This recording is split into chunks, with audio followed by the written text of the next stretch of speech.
Hello दोस्तों, कैसे हैं आप सब लोग। आशा है अच्छे होंगे। स्वागत है आप सबका एजुकेशन चैनल पर, जिसमें हम देख रहे हैं हिंदी बसंत एनसीईआरटी कक्षा 7।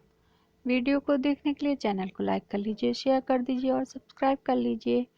आइए शुरू करते हैं इस वीडियो के माध्यम से एक और पाठ को पढ़ना, उसको समझेंगे।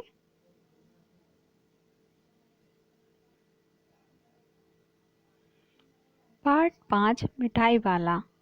आइए जानते हैं इस पाठ के बारे में। बहुत ही मीठे स्वरों के साथ वह गलियों में घूमता हुआ कहता है, बच्चों को बहलाने वाला, खिलौने वाला। इस अधूरे वाक्य को वह ऐसे विचित्र किंतु मादक मधुर ढंग से गाकर कहता है कि सुनने वाला एक बार अस्थिर हो उठते हैं। उसके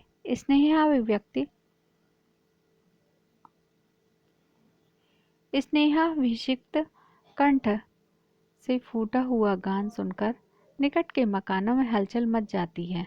छोटे छोटे बच्चे को अपनी गोद में लिए युवतियां चिकों को उठाकर छज्जों पर नीचे झांकने लगती हैं।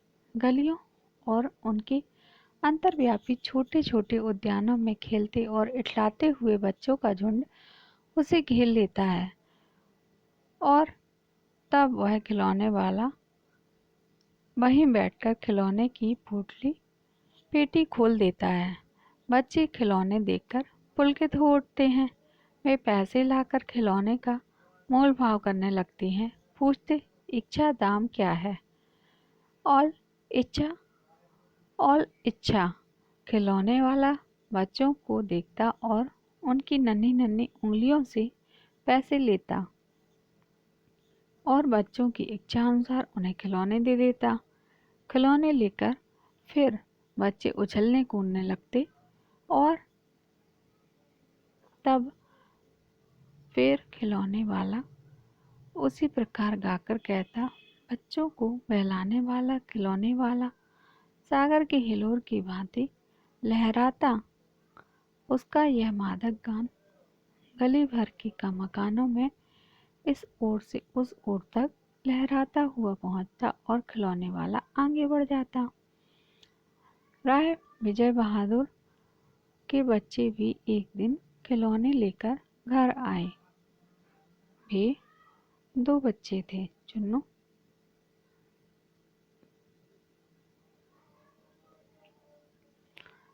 और मुन्नू। चुन्नू जब खिलौने ले आया तो बोला, मेला घोला कैला कैचा कौन उछल रहा है? मुन्नू बोला, और देखो मेला कैचा उछल दे। दोनों के अपने हाथी घोड़े लेकर घर भर में उछलने लगे। इन बच्चों की माँ रोहिणी कुछ देर तक खड़े खड़े उनका खेल निहारती रही। अंत में दोनों बच्चे को बुलाकर उसने पूछा, अरे ओ चुन्नू मुन्नू, ये खिलौने तुमने कितने में लिए हैं? मुन्नू बोला, 2 पैसे में। खिलौने वाला दे गया ये। रोहिणी सोचने लगी, इतने सस्ते कैसे दे गया ये? यह तो वही जाने, लेकिन दे तो गया है ही। इतना तो निश्चय है कि एक जरा सी बात ठहरी। रोहिणी अपने काम में लग गई। फिर कभी उसे इस पर विचार करने की आवश्यकता भी भला क्यों पड़ती। 6 महीने बाद नगर भर में 2-4 दिनों से एक मुरली वाले के आने का समाचार फैल गया। लोग कहने लगे, भाई वाह, मुरली बजाने में वह एक उस्ताद है। मुरली बजाकर गाना सुनाकर वह मुरली बेचता है, सो भी 2-2 पैसे में। भला इसमें उसे क्या मिलता होगा? मेहनत भी तो न आती होगी। एक व्यक्ति ने पूछ लिया, कैसा है वह मुरली वाला? मैंने तो उसे नहीं देखा। उत्तर मिला, उम्र तो उसकी अभी अधिक न होगी, यही 30-32 का होगा। दुबला पतला गोरा युवक, बीकानेरी रंगीन साफा बांधता है। वही तो नहीं, जो पहले खिलौने बेचा करता था? क्या वह पहले खिलौने बेचा करता था? हाँ, जो आकार प्रकार तुमने बतलाया उसी प्रकार का वह भी था, तो वही होगा। पर भाई, है वह एक उस्ताद। प्रतिदिन इसी प्रकार उस मुरली वाले की चर्चा होती। प्रतिदिन नगर की प्रत्येक गली में उसका मादक मृदुल स्वर सुनाई दे पड़ता। बच्चों को न बहलाने वाला मुरली वाला। रोहिणी ने भी मुरली वाला का यह स्वर सुना। तुरंत ही उसे खिलौने वाले का स्मरण हो आया। उसने मन ही मन कहा, खिलौने वाला भी इसी तरह गा गा कर खिलौने बेचा करता था। रोहिणी उठकर अपने पति विजय बाबू के पास गई। जरा उस मुरली वाले को बुलाओ तो चुन्नू मुन्नू के लिए ले लूं। क्या पता यह फिर इधर आए ना आए। वे भी जान पड़ता है पार्क में खेलने निकल गए हैं। विजय बाबू एक समाचार पत्र पढ़ रहे थे। उसी तरह उसे लिए हुए वे दरवाजे पर आकर मुरली वाले से बोले, क्यों भाई, किस तरह देते हो मुरली? किसी की टोपी गली में गिर पड़ी, किसी का जूता पार्क में ही छूट गया, और फिर किसी की सोतनी भी ढीली होकर लटक आई। इस तरह दौड़ते हाँफते हाँफते हुए बच्चों का एक झुंड आ पहुंचा। एक स्वर से सब बोल उठे, हम भी देंगे मुरली और हम भी लेंगे मुरली। मुरली वाला हर्ष से गदगद हो उठा, बोला, सबको देंगे भैया, लेकिन जरा रुको, ठहरो, एक एक को देने दो। अभी इतनी जल्दी हम कहीं लौटे थोड़े जाते हैं। बेचने तो आए ही हैं, और हैं भी। इस समय मेरे पास एक दो नहीं, पूरे 57 मुरली हैं। हाँ बाबूजी, क्या पूछा था आपने? कितने में दी? तो वैसे 3-3 पैसे के हिसाब से हैं, पर आपको 2-2 पैसे में ही दे दूंगा। विजय बाबू भीतर बाहर दोनों रूपों में मुस्कुरा दिए। मन ही मन कहने लगे, कैसा है, देता तो सबको इसी भाव से, पर मुझ पर उल्टा एहसान लाद रहा है। फिर बोले, तुम लोगों की झूठ बोलने की आदत होती है। देते होगे सभी को 2-2 पैसे में, पर एहसान का बोझा मेरे ऊपर लाद रहे हो। मुरली वाला एकदम अप्रतिभ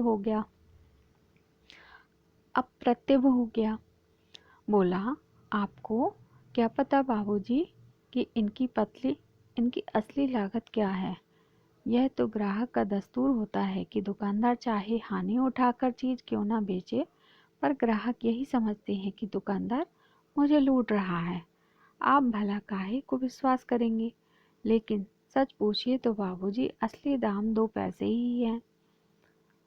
आप कहीं से 2 पैसे में ये मुरली नहीं पा सकते हैं। मैंने तो पूरे 1000 बनवाई थी, तब मुझे इस भाव पड़ी हैं।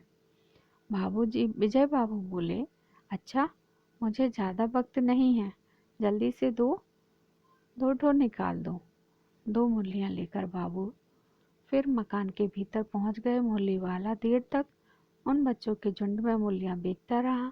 उसके पास कई रंग की मुरलियाँ थीं। बच्चे जो रंग की पसंद करते, मुरली वाला उसी रंग की मुरली निकाल देता।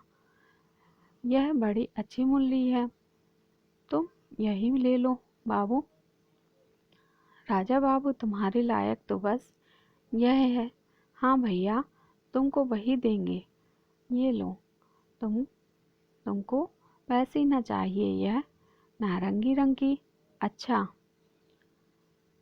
वही ले लो। ले आए पैसे? अच्छा, ये लो, तुम्हारे लिए मैंने पहले से ही यह निकाल रखी थी। तुमको पैसे नहीं मिले? तुमने अम्मा से ठीक तरह मांगे ना होंगे। धोती पकड़कर पैरों से लिपटकर अम्मा से पैसे मांगे जाते बाबू? हाँ, फिर जाओ, अब की बार मिल जाएंगे। दुअन्नी है तो क्या हुआ, ये लो, पैसे वापस लो। ठीक हो गया ना हिसाब? मिल गए पैसे? देखो, मैंने तरकीब बताई। अच्छा, अब तो किसी को नहीं लेना, सब ले चुके? तुम्हारी माँ के पास पैसे नहीं हैं। अच्छा, तुम भी ले लो। अच्छा, तो अब मैं चलता हूँ। इस तरह मुरली वाला फिर आगे बढ़ गया। आज अपने मकान में बैठी हुई रोहिणी मुरली वाले की सारी बातें सुन रही थी। आज भी उसने अनुभव किया, बच्चों के साथ इतने प्यार से बातें करने वाले फेरी वाले पहले कभी नहीं आया। फिर वह सौदा भी कैसा सस्ता बेचता है, भला आदमी जान पड़ता है। समय की बात है, जो बेचारा इस तरह मारा मारा फिरता है, पेट चूना कराए सो थोड़ा। इसी समय मुरली वाले का चीड़ स्वर दूसरी निकट की गली से सुनाई दिया।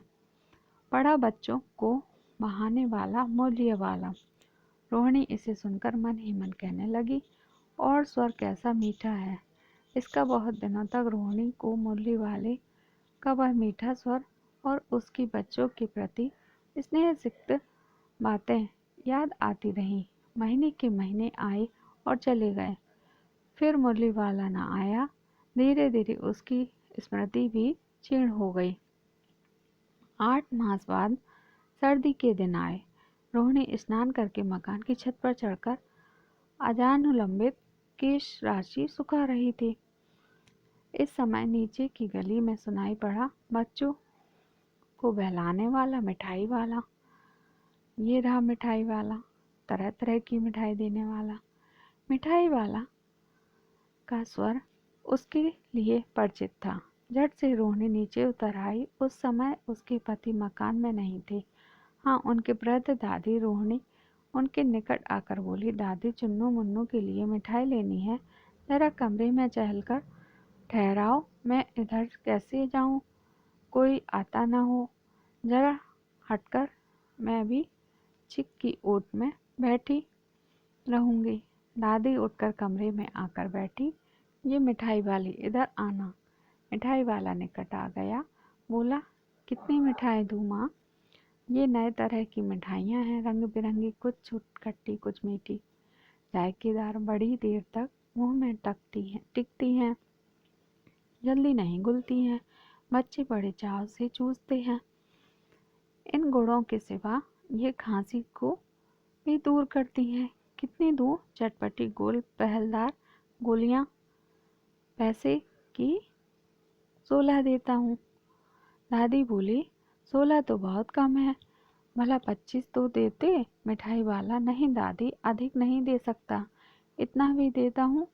यह अब मैं तुम्हें क्या घर में अधिक न दे सकूँगा। रोहिणी की दादी के पास ही थी। बोली, दादी, फिर भी काफ़ी सस्ता दे रहा है, 4 पैसे की ही ले लो। यह पैसे रहे। मिठाई वाला मिठाइयाँ गिनने लगा। तो 4 की दे दो। अच्छा, 25 नहीं, सही 20 ही दे दो। अरे हाँ, मैं बूढ़ी हुई, मोल भाव अब मुझे ज़्यादा करना आता नहीं है। कहते हुए दादी को के पोपले मुंह से जरा सी मुस्कुराहट फूट निकली। रोहिणी ने दादी से कहा, दादी, इससे पूछो, तुम इस शहर में और कभी भी आए थे या पहली बार आए हो? यहाँ के निवासी तो तुम हो नहीं।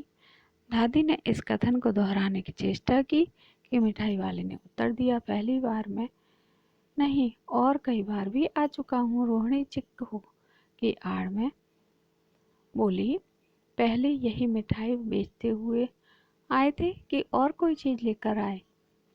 मिठाई वाला हर्ष, संशय और विस्मय आदि भावों में डूबकर बोला, इससे पहले मूली लेकर आया था और इससे भी पहले खिलौने लेकर। रोहिणी का अनुमान ठीक निकला। अब तो वह उससे और भी कुछ बातें पूछने के लिए अस्थिर हो उठी। वह बोली, इन व्यवसायों में भला तुम्हें क्या मिलता होगा? वह बोला, मिलता भला क्या है, यही दिन भर खाने भर को मिल जाता है, कभी नहीं भी मिलता। पर हाँ, संतोष, धीरज और कभी कभी असीम सुख जरूर मिलता है, और यही मैं चाहता हूँ भी हूँ। सो कैसे, वह भी बताओ। अब व्यर्थ उन बातों की क्यों चर्चा करूं, उन्हें आप जाने ही दो। उन बातों को सुनकर आपको दुख ही होगा। जब इतना बताया है तब और भी बता दो। मैं बहुत उत्सुक हूँ, तुम्हारा हर्जा ही क्या है। मिठाई मैं और भी ले लूंगी। अतिशय गंभीरता के साथ मिठाई वाले ने कहा, मैं भी अपने नगर का एक प्रतिष्ठित आदमी था। मकान, व्यवसाय, घोड़े, गाड़ी, नौकर चाकर सभी कुछ था। स्त्री थी, छोटे छोटे बच्चे भी थे। मेरा वह सोने का संसार, बाहर संपत्ति का वैभव था, भीतर सांसारिक सुख था। स्त्री सुंदरी थी, मेरी प्राण थी। बच्चे भी सुंदर थे, जैसे सोने के सजीव खिलौने। उनकी अटखेलियां के मारे घर में कोलाहल मचा रहता था। समय की गति, विधाता की लीला। अब कोई नहीं, दादी प्राण निकले, इसलिए अपने उन बच्चों की खोज में निकला हूँ। वे सब अंत में होंगे तो यही कहीं, आखिर कहीं न जन्मे ही होंगे। उस तरह रहता, घुल घुल कर मरता। इस तरह सुख संतोष के साथ मरूंगा। इस तरह के जीवन में कभी कभी अपने उन बच्चों की एक झलक सी मिल जाती है। ऐसा जान पड़ता है कि जैसे इन्हीं में उछल कुछल कर हंस खेल रहे हों। पैसे की कमी थोड़ी ही है, आपकी दया से पैसे का काफ़ी है जो नहीं है।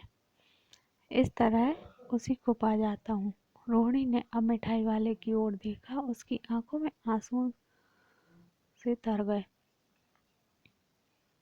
इसी समय चुन्नू मुन्नू आ गए। रोहिणी से लिपटकर उसका आंचल पकड़कर बोले, अम्मा मिठाई मुझे से लो। यह कहकर तत्काल कागज की पुड़ा मिठाइयों से भरी मिठाई वाले ने चुन्नू मुन्नू को दे दी। रोहिणी ने भीतर से पैसे फेंक दिए। मिठाई वाले ने पेटी उठाई और कहा, अब इस बार ये पैसे ना लूंगा। दादी बोली, अरे अरे, ना ना ना, अपने पैसे लिए जा भाई। तब तक आगे फिर सुनाई पड़ा उसी प्रकार मादक मृदुक स्वर में, बच्चों